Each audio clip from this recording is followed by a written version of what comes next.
Well, joining us from Washington is Congressman Joe Walsh of Illinois. Congressman, it's a pleasure to welcome you to the 700 Club. Thanks for being with us. Great to be with you, Pat. It's an honor. What's the mood in Congress now about this push for the Palestinian state, or the congressman even thinking about it? You know, I think there's really growing concern in Congress. As you mentioned, the navel of the earth is under attack. Israel's under attack. This is an absolutely frightening time.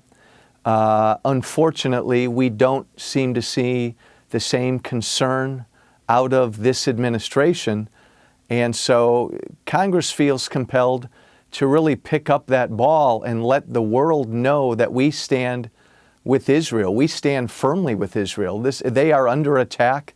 This is a frightening time. The lead up to this vote is scary, and a vote in the UN recognizing an independent state of Palestine would be an outrage, and it's something the United States can't allow to happen, and there needs to be a huge consequence if it does happen. I introduced legislation this past week which says that the United States supports Israel's right to annex Judea and Samaria if the Palestinian Authority continues to push for this UN vote.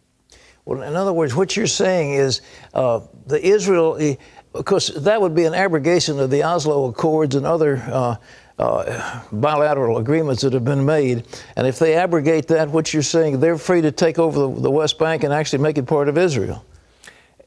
I'm saying that's already part of Israel. Okay. Israel already has sovereignty over that. And this whole notion, Pat, and you had it in your lead-in, this whole notion of land for peace, a two-state solution, those are impossible when you've got one side that is dedicated to the destruction of the very existence of Israel.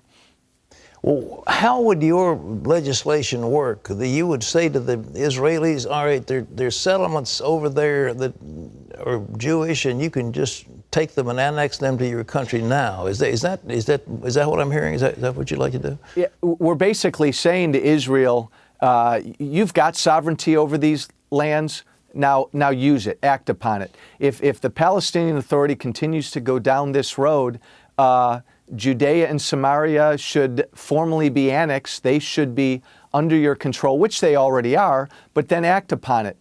Allow Jewish settlements. You know, Pat, you know darn well the Arabs living in that land right now, under Israeli control, have a better quality of life. They're freer, they're more prosperous than in any other Arab country.